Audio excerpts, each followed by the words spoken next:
Le château Edmus, je l'ai vu naître avec Romain Bocchio. Nous avons participé à sa restructuration complète depuis 2007 pour en faire une pépite. Je suis Stéphane de Renoncourt, fondateur de Renoncourt Consultants.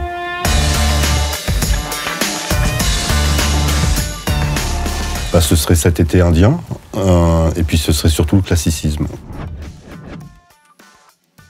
Alors 2014, c'est un millésime intéressant parce que c'est une histoire qui démarre un peu mal et qui finit bien. C'est un joli scénario. C'est un millésime relativement frais, pas super ensoleillé, mais par contre, à partir de la fin du mois d'août, s'installe un espèce de climat juste parfait, relativement sec.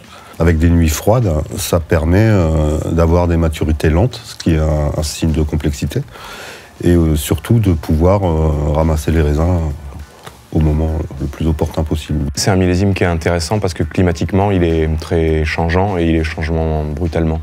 Donc le challenge, là, c'est l'entretien des sols et la direction que prend le vigneron. Avec ce début de cycle végétatif très humide, dans ce contexte très pluvieux, la vigne, elle développe un enracinement de surface pendant toute la partie du cycle où finalement elle manque pas d'eau.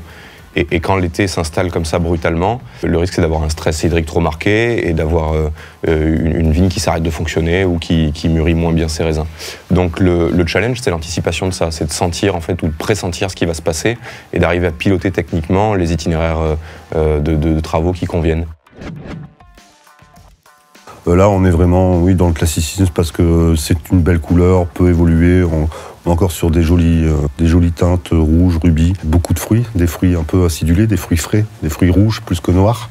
Et surtout, moi, ce que j'aime beaucoup, c'est la bouche, quoi. Beaucoup de délicatesse et une certaine fermeté. Et c'est toujours magique dans un vin quand on a des choses qui s'opposent. Il y a une acidité qui est là, qui est présente, mais il y a suffisamment de matière et suffisamment d'enrobage de la matière pour apporter une forme de sensualité. C'est un très très joli vin, c'est de la dentelle et ça c'est vraiment du Saint-Émilion.